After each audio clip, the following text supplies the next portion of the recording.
दोस्तों स्वागत है आपका आज की बेहद बड़ी और महत्वपूर्ण खबरों में। आज की अहम खबरों में जानने वाले हैं कि सभी गरीब परिवारों को 10,000 रुपए देने का सरकार के पास प्रस्ताव पहुंचा है कि सबसे पहले 10,000 रुपए दी जाए उन परिवारों को जो टैक्स के दायरे में नहीं आते और उसके बाद हर महीने 7,500 रुपए उनको दिए जाए जब तक लॉकडाउन चलेगा। पूरी खबर को विस्तार से जानने वाले हैं। इसी के साथ ट्रेनों और बसों को लेकर भी एक बड़ी अपडेट निकल कर आ रही है और साथ में ही बैंक खातादारों के लिए भी एक बड़ी खबर है। अगर आपका पीएनबी, ओबीसी या यूनाइटेड बैंक में खाता है तो आप लोगों के लिए एक बड़ी खबर निकल कर आ रही है। साथ में स्कूलों को खोलने को लेकर भी सरकार का एक बड़ा फैसला आ रहा है। जल्द ही आपको स्कूल खुलते हुए नजर आने वाले हैं। पूरी अपडेट को कवर करने वाले हैं। प्रवासी मजदूरों को लेकर भी सरकार ने एक बड़ा फैसला लिया है जिसको प्रवासी मजदूरों के विरोधी माना जा रहा है और उसकी आलोचना भी हो रही है। इसी के साथ मोबाइल पर सरकार ने रोक लगाया, प्रतिबंध लगाया और उसके बाद जब आलोचना होने लगी सरकार की तो फिर उस प्रतिबंध को भी वापस ले लिया है। इसको भी पूरी डिटेल में समझने वाले हैं। मौसम को लेकर भी एक बड़ी अपडेट निकल कर आ रही है। तो दोस्तों इन सभी खबरों को डिटेल में जानने वाले हैं। अगर आप हमारी वीडियो को पहली बार देख रहे हैं और सरकार के द्वारा जारी होने वाली सभी स्कीम के बारे में जानना चाहते हैं तो चैनल को सब्सक्राइब जरूर कर लीजिएगा। दोस्तों यहाँ पर पहली खबर जो है वो श्रमिक स्पेशल ट्रेनों को लेकर आ रही है। केंद्र सरकार इल्जाम लगा रही है राज्य सरकार पर, राज्य सरकार इल्जाम लगा रही है केंद्र सरकार पर कि हम लोगों को परमिशन नहीं मिल रही है। लेकिन उसके बीच में जो नुकसान हो रहा है वो केवल और केवल मजदूर भाइयों का नुकसान हो रहा है कि वो अपने गंतव्य स्थान पर नहीं पहुंच पा रहे हैं। जी हाँ दोस्तों, यहाँ पर रेलवे मंत्री पीयूष गोयल का आरोप है कि महाराष्ट्र सरकार उनका पूरी तरीके से सहयोग नहीं कर रही है। तो दोस्तों रेल मंत्री पीयूष गोयल जी का कहना है कि महाराष्ट्र सरकार से उन्होंने 125 ट्रेनों की सूची मांगी थी लेकिन महाराष्ट्र सरकार ने 46 ट्रेनों की सूची दी है जिसमें से 5 ट्रेनें और नहीं चल पाई है तूफान की वजह से जो बंगाल और उड़ीसा जानी थी। तो कुल मिलाकर 41 ट्रेनों को नोटिफाई कर पाई है अभी तक रेल मंत्रालय। वहीं पर दूसरी तरफ महाराष्ट्र के मुख्यमंत्री उद्धव ठाकरे जी का कहना है कि रेल मंत्रालय जो है ना वो पर्याप्त ट्रेन उपलब्ध नहीं करा पा रहा। तो महाराष्ट्र के मुख्यमंत्री उद्धव ठाकरे और रेल मंत्री पीयूष गोयल के बीच तकरार की जो शुरुआत है वो रविवार को उस समय हुई थी जब ठाकरे ने वेबकास्ट के जरिए राज्य की जनता से बात करते हुए कहा था कि रेलवे ने महाराष्ट्र को उसकी मांग के अनुरूप पर्याप्त श्रमिक ट्रेनें उपलब्ध नहीं कराई है। उन्होंने रेलवे को 200 ट्रेनों के लिए श्रमिकों की सूची सौंपने का भी दावा किया था। तो दोस्तों आप देख ही सकते हैं कि यहाँ पर एक राजनीतिक लड़ाई जो है वो शुरू हो गई है। अब देखने की वाली बात यहाँ पर ये होगी कि कब तक इसका हल निकलकर सामने आता है। दोस्तों यहाँ पर अगली अपडेट जो है वो बैंकों के विलय को लेकर है। आपको पता होगा कि कुछ दिन पहले सरकार ने फैसला लिया था कि 10 बैंकों को मर्ज करके उनको एक साथ लेके कंबाइन करके उनका 4 बैंक बनाए जाए। तो यहाँ पर जो एक अपडेट निकल कर आ रही है कि 3 bank, Punjab national bank, oriental bank और यूनाइटेड बैंक ऑफ इंडिया, इनको मर्ज करा गया है और इसको एक नाम दिया गया है पंजाब नेशनल बैंक। कुल मिलाकर ये जो 2 बैंक है आपके ओबीसी वाला और यूनाइटेड बैंक है वो पंजाब में विलुप्त हो गया है। अब जैसे ही ये एक बैंक बना है तो कुछ क्वेश्चन यहाँ पर अराइज हो रहे हैं। भाई जिनका खाता जो है वो ओबीसी में है या यूनाइटेड बैंक में है, अब वो यूजर जो है वो थोड़े से परेशान हो रहे हैं। अब यहाँ पर कस्टमर के द्वारा जो नॉर्मली प्रश्न पूछे जा रहे हैं बैंक से कुछ जवाब दिए हैं। जैसे कि एक क्वेश्चन है कि चेकबुक और पासबुक का क्या होगा जो दूसरे वाले बैंक है। तो यहाँ पर बैंक ने अभी जवाब दिया है कि जब तक कोई ऑफिशियली नोटिफिकेशन हम नहीं निकालते हैं तब तक यही जो पासबुक और चेकबुक है यही आपकी चलने वाली है। इसी के साथ उन्होंने बोला है कि जो अकाउंट में हम पैसे डालने हैं या निकालने हैं तो उसमें IFSC जो कोड है और डेबिट कार्ड के नंबर वगैरह जो है क्या इसमें कुछ बदलाव होगा। तो यहाँ पर भी बैंक ने बताया है कि अभी कोई भी बदलाव नहीं होगा, चाहे आपका ओबीसी बैंक में हो, चाहे आपका पीएनबी में हो, चाहे आपका यूनाइटेड बैंक में हो। एक और बड़ा प्रश्न जो उठ रहा है कि क्या कुछ ब्रांच जो है वो बंद कर दी जाएंगी, जो छोटी ब्रांचें हैं। तो यहाँ पर भी बैंक ने जवाब दिया है कि अभी कोई भी ब्रांच जो है वो बंद नहीं होने वाली है। तो अभी जो संशय बना हुआ है उस संशय को बिल्कुल विराम लगा दिया कि एजुअल जो चल रहा है सिस्टम ऐसे ही चलता रहेगा, बस अब नाम जो है वो पीएनबी रखा जाएगा। आने वाले टाइम में देखते हैं कि मर्ज करने का इनका तरीका किस तरह का होगा। दोस्तों अगली खबर जो है वो स्कूलों को खोलने को लेकर आ रही है कि यहाँ पर पेरेंट्स भी परेशान है कि कब स्कूल खुलेंगे और स्टूडेंट्स भी परेशान है क्योंकि जो बोर्ड क्लासेस में है वो बहुत ज्यादा टेंशन में है कि हम बोर्ड की प्रिपरेशन किस तरीके से कर पाए। आपको पता है कि 16 मार्च से स्कूल बंद है लेकिन अब सरकार ने फैसला लिया है कि जोन वाइज स्कूलों को फिर से खोलने पर विचार चल रहा है।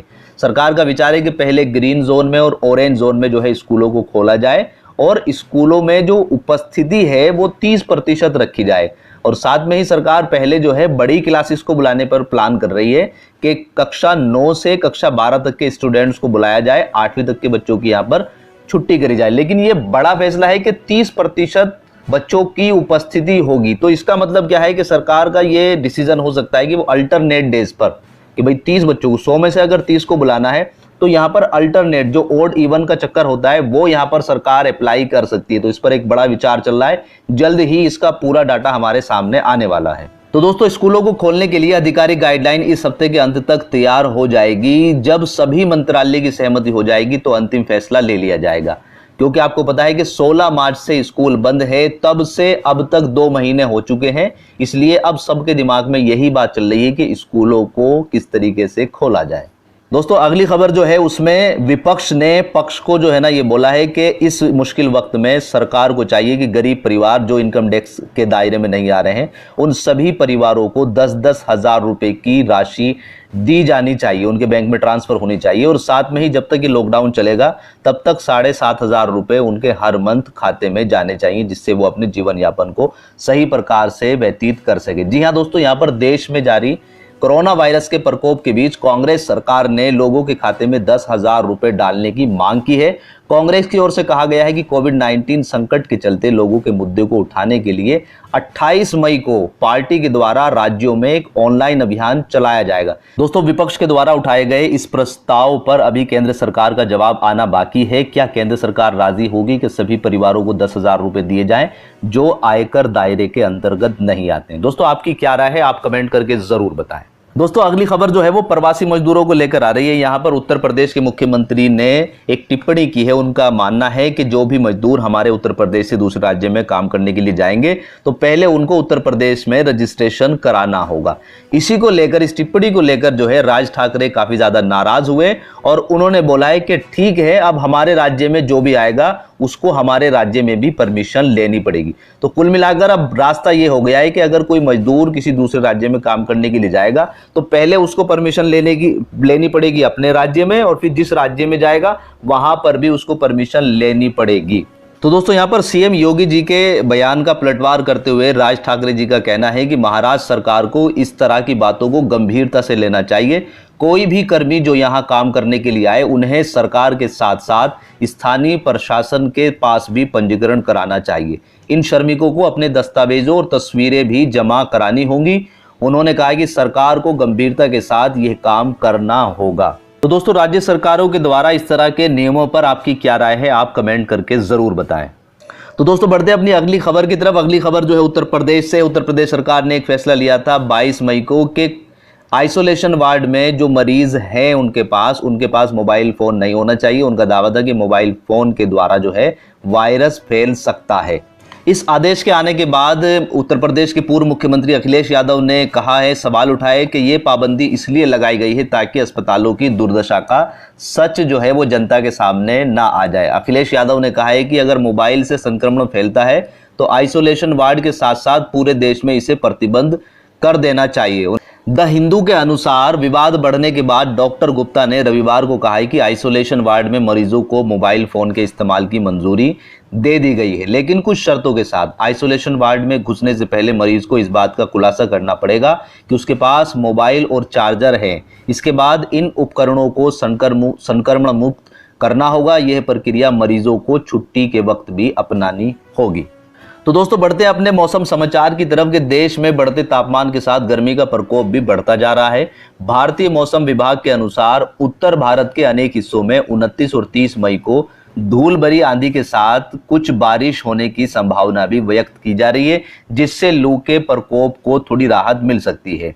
आईएमडी ने रविवार को उत्तर भारत के लिहाज से 25 और 26 मई के लिए अलर्ट जारी कर दिया है। अनुमान लगाया है कि इस दिन लू का प्रकोप जो है वो अपने चरम सीमा पर होगा। दिल्ली, राजस्थान, हरियाणा, पंजाब और उत्तर प्रदेश के कुछ हिस्सों में पिछले कुछ दिनों में गर्मी बढ़ी है। कहीं कहीं तो तापमान 45 डिग्री सेल्सियस से भी ऊपर पहुंच गया है। राजस्थान में सोमवार को दिन का सर्वाधिक तापमान वाला दिन माना गया है। चूरू में 47.5 डिग्री सेल्सियस मापा गया है। वहीं उत्तर प्रदेश के इलाहाबाद जिले में 46.3 डिग्री सेल्सियस तापमान माना गया है। वहीं राजधानी में अधिकतम 44 डिग्री सेल्सियस दर्ज किया गया है। तो यहाँ पर लू का प्रकोप जो है वो 25 और 26 में ज्यादा बताया जा रहा है मौसम विभाग के अनुसार। तो दोस्तों ये थे आज के कुछ प्रमुख समाचार। उम्मीद करते हैं कि वीडियो आपको पसंद आई होगी। वीडियो पसंद आई है तो लाइक कीजिएगा, शेयर कीजिएगा और अपना ख्याल रखिएगा। इस वीडियो में इतना ही। Bye bye.